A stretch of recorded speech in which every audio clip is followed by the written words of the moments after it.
Hi friends, welcome back to our channel Kandrangula Srini. Video ఏంటనుకుంటున్నారా? వ్యాస విజ్ఞాన శిబిరం అండి. ఇది గవర్లంకపల్లిలో అయితే ఈరోజు అయితే ప్రారంభించారు. సో మీరే వీడియో మొత్తం చూడవచ్చు.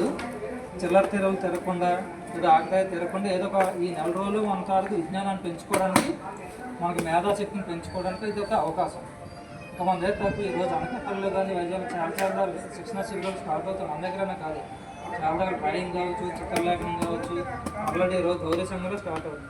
రకరకాల మనకు అందుబాటులో ఉన్నది మనం వెళ్తాం అంతే. మనం కూడా అనకాపల్లి వైజాగ్ వెళ్ళాం కదా, మనకి ఇక్కడ అందుబాటులో మన గ్రాడ్యుయేట్స్ క్లబ్ పెట్టారు కాబట్టి మనం ఈ అవకాశాన్ని సద్వినియోగం చేసుకోండి.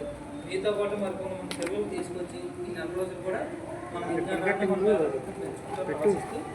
ఇందులో భాగంగా మన భగవద్గీత, రామాయణం, భాగవతం ఇవన్నిటంటే ఫర్దర్ మేము ఈ నెల రోజులు మాత్రం మనం చెప్తాం. తర్వాత ఇంటి దగ్గర కూడా ఈ బుక్స్ అని మీరు స్టడీ చేస్తే రేపు పొద్దున మనకి ఒక విజ్ఞానాన్ని పెంచడానికి అవకాశం ఉంటుంది.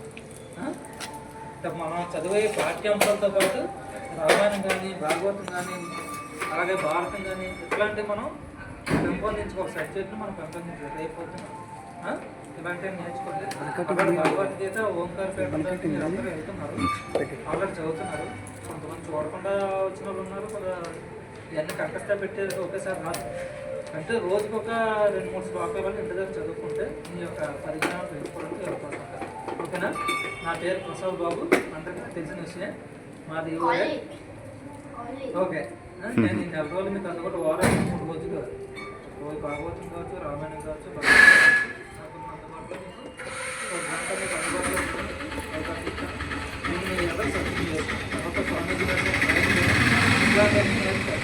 ఓకేనా?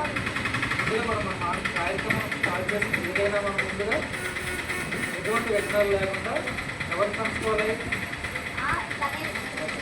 ఎవరికైనా గణేష్ శుక్రవారం వచ్చారా?